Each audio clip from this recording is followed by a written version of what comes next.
Hello, I'm James Preston and thanks for tuning in to Kalkine TV. This is the early trade show where we dissect all the morning's trading action.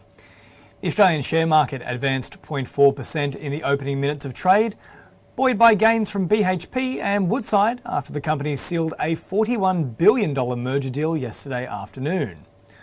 Woodside added 3.8% while BHP climbed by 3.4%.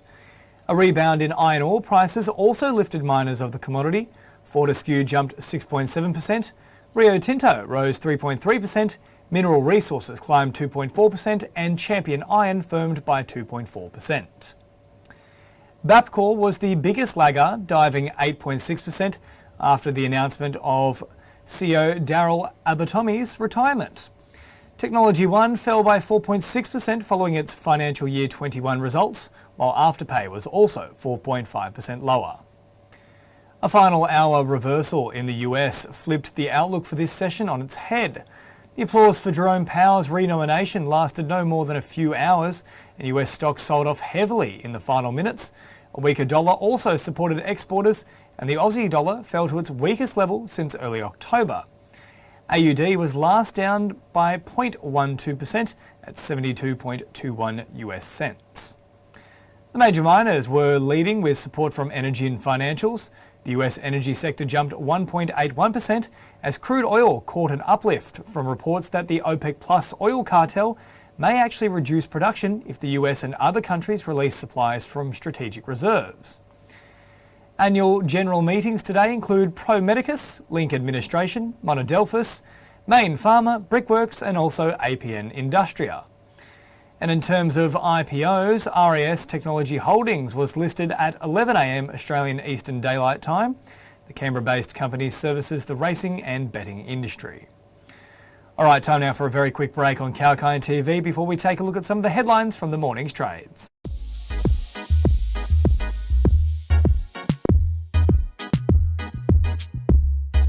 Hi there, James Preston for Kalkine TV.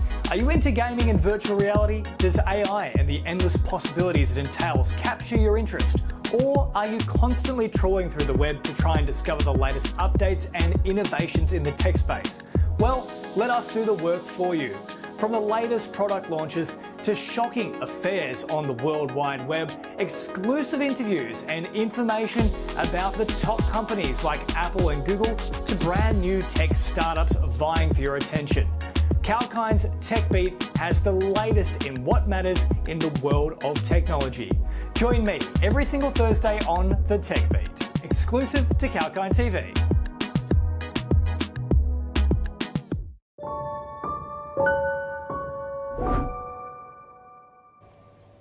Welcome back to the early trades on Kalkine TV. I'm James Preston and it's great to have your company.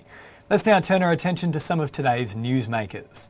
The Commonwealth Bank has received all regulatory approvals for the sale of its 55% interest in Colonial First State to KKR. The transaction is expected to be completed on December 1. Northern Star Resources has also agreed to acquire Newmont's power business from its Australian subsidiary, Newmont Australia, for $95 million. As part of Northern Star's purchase of 50% of the Kalgoorlie Consolidated Gold Mines and associated assets, Northern Star paid $25 million for an option to buy the Newmont power business. Woodside Petroleum is set to be transformed by a $41 billion merger deal with BHP Petroleum and a $16.5 billion liquid natural gas project as new CEO Meg O'Neill secures another 30 years of gas exports that the company is adamant will be needed despite the transition to low carbon energy. Brickworks is also in the news, having delivered a trading update at its annual meeting where it discussed the margin pressure it's experiencing within its North American portfolio from areas including transport, input costs and labour. Nonetheless, North America's financial year 2022 earnings will benefit from prior period plant rationalisation and upgrade works, plus sales and marketing and the contribution of its IBC acquisition. In terms of Link Administration Holdings, they've affirmed that the 2022 financial year guidance is all on track, noting that year-to-date trading has been strong and ahead of expectations. The company affirmed guidance of achieving low single-digit revenue growth and operating earnings before interest and tax broadly in line with the 2021 financial year with a positive outlook. American Pacific Borates has completed its placement of $37 million at $2.10 per share to 3 global institutional investors. Funds will be used to strengthen the company's balance sheet ahead of its US listing, advance its value engineering program, bankable feasibility study, and construction of the Fort Cady integrated boron facility located in Southern California, and for general corporate purposes. Turning our attention to Pinnacle Investment Management, and they've agreed to acquire a 25% equity stake in Australian-based private equity firm 5V Capital. Pinnacle subscribed for convertible preference shares that would give it the stake, with an investment of $65 million, plus an additional $10 million contingent on a successful second fundraising for 5V's venture capital strategy. And lastly, Pilbara Minerals has reached an agreement with its lenders to increase its senior debt facilities to support the planned expansion in production from its Pilgangoora project in Western Australia.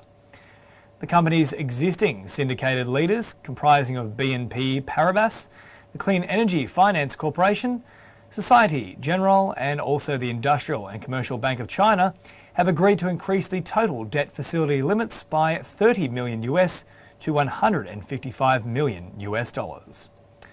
Alright, well that's all for now. Stay tuned to Kalkine TV for the latest market updates, business news and exclusive interviews. I'm James Preston, signing off for now.